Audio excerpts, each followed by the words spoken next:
بسم اللہ الرحمن الرحیم۔ آج ہم بات کریں گے زرعی فصلوں کے بارے میں کہ ان میں کون کون سی بیماریاں اور کیڑے اٹیک کرتے ہیں۔ تو ایگریکلچر کراپ میں پیسٹ اور ڈیزیز کا اٹیک بہت زیادہ ہوتا ہے۔ وہ جو ہے نا ییلڈ لاس کرتے ہیں، کوالٹی کو کم کرتے ہیں اور فوڈ سیکیورٹی کو متاثر کرتے ہیں۔ پھر اس کے سمٹمز مینجمنٹ اور پھر سسٹینیبل فارمنگ جو ہے نا یہ سمجھنا بہت زیادہ ضروری ہے۔ سب سے پہلے ہم بات کریں گے پیسٹ آف ایگریکلچر کراپس۔ تو pest are organism mainly insect, rodent, nematodes and birds that damage crop by feeding on them, transmitting pathogens or competing for resources۔ پھر اس میں جو ہے نا میجر کراپ پیسٹ ہوتے ہیں، مثلا انسیکٹ پیسٹ جو ہے نا یہ چیونگ انسیکٹ ہوتے ہیں۔ اس میں پھر آتا ہے کیٹرپلر، گراس ہوپر، بیٹلز۔ یہ جو ہے نا لیوز کو کھاتے ہیں، سٹیمز اور فروٹ کو کھاتے ہیں۔ پھر اس کے بعد سکنگ انسیکٹ آتے ہیں جس میں ایپیڈز، وائٹ فلائی، لیف ہوپر۔ یہ پلانٹ سیب کو سک کرتے ہیں اور سٹنٹڈ گروتھ جو ہے نا کاز کرتے ہیں۔ بورنگ انسیکٹ ہوتے ہیں اس کے بعد سٹیم بوررز، فروٹ بوررز۔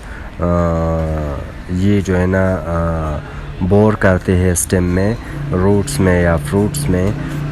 پھر آخر میں جو ہے نا نیماٹوڈز اور روڈنٹ آتے ہیں، برڈز آتے ہیں جو مائکروسکوپک وارم ہوتے ہیں۔ Nematodes that attack plant root causing knot poor growth and yield loss. Rodent جو ہے نا یہ rat, mice and other rodent feed on stored grain and standard crop. Birds پھر اس کے بعد آتے ہیں اسپیرو، پیرٹس اینڈ کاؤ میں فیڈ آن سیڈلنگ اور میچور گرین۔ دوسرے نمبر آتے ہیں disease of agriculture crops. Plant disease caused by pathogens such as fungi, bacteria, viruses and phytoplasmas۔ صحیح ہے۔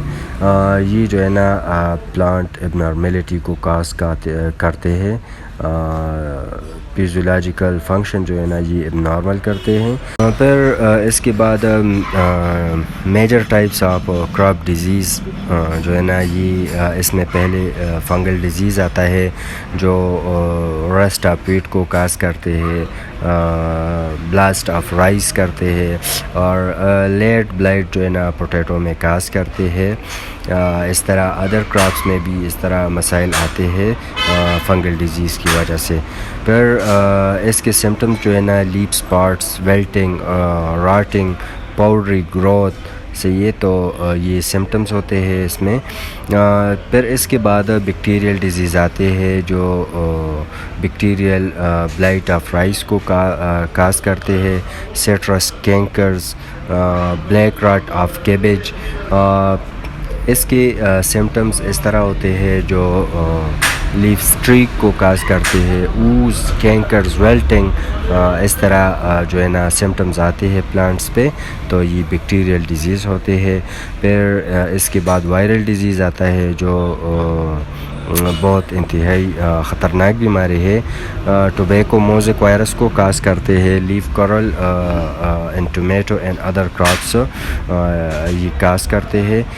بنچی ٹاپس آف بنانا، تو بنانا میں بھی وائرل ڈیزیز کی وجہ سے بیماری آتی ہے ایسے ہی۔ پھر اس کے بعد جو ہے نا نیماٹوڈز ڈیزیز آتے ہیں، root knot disease, cyst nematode in wheat, صحیح ہے۔ پھر اس کے سمٹمز جو ہے نا روٹ گال ہوتے ہیں، پور نیوٹرینٹ ایبزارپشن ہوتے ہیں۔ جب نیماٹوڈز بیماری اٹیک کرتے ہیں تو یہ جو ہے نا اس کی وجہ سے نیوٹرینٹس اپٹیک نہیں کر پاتے اور ایلڈ کو جو ہے نا ریڈیوس کرتے ہیں۔ پھر اس میں effect of pest and disease on crops, تو یہ ریڈکشن کو پیدا کرتے ہیں ایلڈ اور کوالٹی میں، اکنامک کلاس کرتے ہیں، increase cost of production due to pesticides, پھر post harvest damage and food storage losses, اس کے بعد تھریٹ ٹو فوڈ سیکیورٹی، پھر ہم اس کی مینجمنٹ کس طرح کریں گے اور اس کے لیے کنٹرولنگ اسٹریٹجیز کیا ہوتے ہیں۔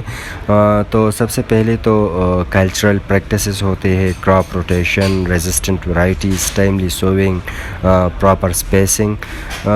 دوسری نمبر جو ہے نا میکینیکل کنٹرول آتے ہیں، hand picking insects traps and destruction of insect plant parts, تو یہ آتے ہیں میکینیکل کنٹرول میں۔ پھر اس کے بعد جو ہے نا ہم بایولوجیکل کنٹرول بھی کر سکتے ہیں، اس کے لیے ہم نیچرل انیمیز کو استعمال کرتے ہیں، like lady birds, beetles, trichoderma fungi and یہ بس یہ آتے ہیں۔ پھر جو ہے نا اس کے بعد کیمیکل کنٹرول آتے ہیں جو آج کل بہت عام ہیں، اور ہم خاص طور پر کیمیکل کنٹرول جو ہے نا لوگ کرتے ہیں، اسپریز کرتے ہیں، پیسٹیسائڈ کو اسپرے کرتے ہیں۔ کیمیکل کنٹرول میں انسیکٹیسائڈ، فنجیسائڈ اینڈ بیکٹیریوسائڈ یوز ہوتے ہیں، اور یہ جو ہے نا تھوڑا کیئرفلی استعمال کریں تاکہ ریزسٹنٹ پیدا نہ ہو۔ اس میں انٹیگریٹڈ پیسٹ مینجمنٹ ہوتا ہے، sustainable approach combining cultural, biological and chemical method for long term control, تاکہ ریزسٹنٹ پیدا نہ ہو، تو اس وجہ سے ہم ساروں کو کمبائن کرتے ہیں۔ تو آج بس ہمارا یہی ویڈیو تھا، اگر آپ کو پسند آئی ہے تو ویڈیو کو لائک اور شیئر ضرور کریں، اور چینل کو سبسکرائب کرنا مت بھولیے گا۔ شکریہ۔